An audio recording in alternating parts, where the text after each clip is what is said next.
Season 1 begins during the events of Avengers. We're back in time where Loki wants to conquer the Earth but is stopped by the Avengers. But when they want to steal the Infinity Stone, the Tesseract ends up in Loki's hand and he disappears.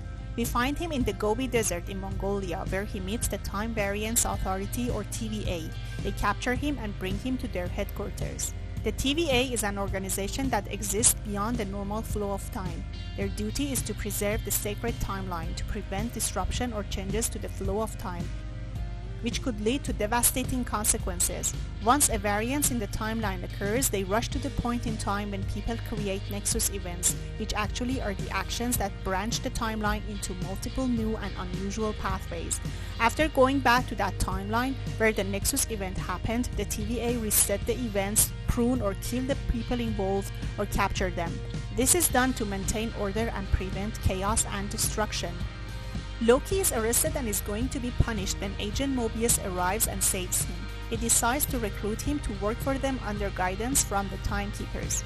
The Timekeepers are ancient beings who demand the timeline not to be branched in order to avoid creating a multiverse which eventually might lead to war and destruction. His choice to save Loki and work with him brings Mobius into conflict with his long-standing and high-ranking friend Rowana Renslayer, who would rather see this Loki dead. Loki, who realizes there's no way for him to escape the headquarters, decides to join the TVA. Their mission is to stop one of his own variants who is killing TVA agents and taking their timeline Tempaths. Loki and Mobius, who actually are getting close and probably are going to like each other, realize that this variant, a female version called Sylvie, has been using the Tempath to hide in various apocalyptic events like Pompeii to avoid detection because no variant has ever been registered in these kinds of events. So they track her and find her in 2050, where a hurricane is going to wipe the face of the earth. They find out that this version of Loki has the superpower of enchanting people and making them go back in time and access their hidden memories. She and Loki fight, and Loki uses the Tempath to create a new timeline. In this way, they end up on Lamentis 1 in 2077, a moon that is going to be crushed by a planet. The people on this moon are going to an ark in order to evacuate the moon, but of course only certain privileged people can get on that ark. They fight their way and reach the ark in time, but the ark is destroyed before their eyes. During the time they are trying to reach the ark, they start bonding and sharing stories of their lives.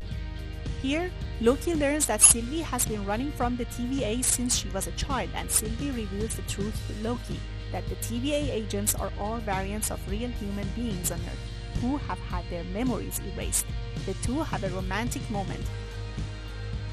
This bond creates a timeline branch that the TVA is able to track, so they are found and captured.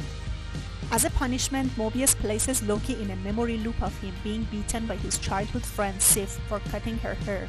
Meanwhile, Sylvie enchants one of the agents known as Agent B15 to help her remember her past life memories. Mobius learns that a previous TVA agent C20 who he was told had died is alive and seems to be a variant. Believing Loki's claim, Mobius releases him from the loop. When the two of them get to the headquarters, Renslayer is waiting for them. She prunes Mobius for his insubordination and takes Loki and Sylvie to the Timekeepers to be killed in front of their eyes. The moment that she wants to prune them, Agent B15 arrives and the two Lokis fight the guards along with B15 and take down the Timekeepers, who are revealed to be nothing more than robots. Now they are faced with this question: who the real Timekeeper or the man behind the curtain is? They decide to go after him and Loki gets emotional, but right at the moment that he wants to confess his feelings for Sylvie, he gets pruned by Renslayer. But turns out that pruning actually doesn't disintegrate people, but sends them to a void at the end of the time. Loki appears there, where he meets other variants of himself, a child Loki, an older version of himself, and an alligator Loki.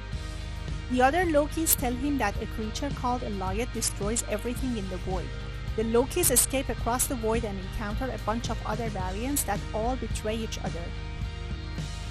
Loki decides to go after the creature Elias and kill him. It seems that the Loki child, the alligator, and the other version of Loki are not that disloyal and decide to help him. In the meantime, Sylvie discovers that prune variants go to the void, so she prunes herself to save Loki.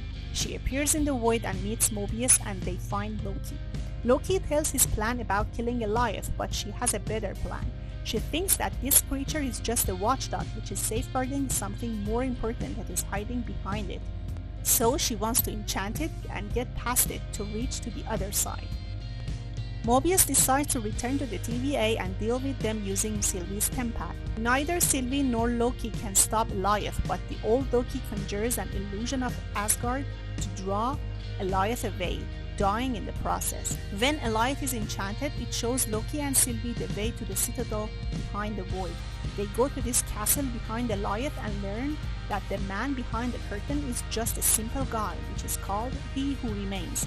Back at the TVA, Realmslayer leaves on a mission to find Free Will, while B-15 shows the other agents they are variants by showing a variant Realmslayer who is a school vice principal. He Who Remains informs Loki and Sylvie that he used to be a scientist, and he ended a multiverse war between his variants by using Eliath to destroy the alternate timelines and create the TVA to maintain peace. He Who Remains offers them a choice: kill him and allow another multiverses war, or replace him as the head of the TVA and a singular timeline.